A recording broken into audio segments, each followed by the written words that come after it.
Haloo, se on Pirikka mummo täällä terve. Oisko sinulla kaupassa käymään? Kun minulla on jääkaappi ihan tyhjänä. Kun nälkä on, mutta ei löydy mitään.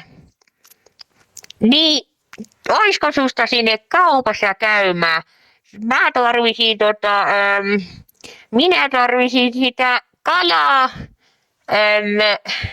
spagettia ja makkaraa ja sitten vielä jotain naposteltavaa, eli vaikka esim. Jogurttia.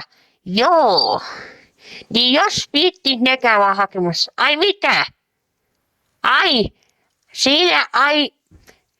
kuka on? No Pirikka muun muassa täällä terve.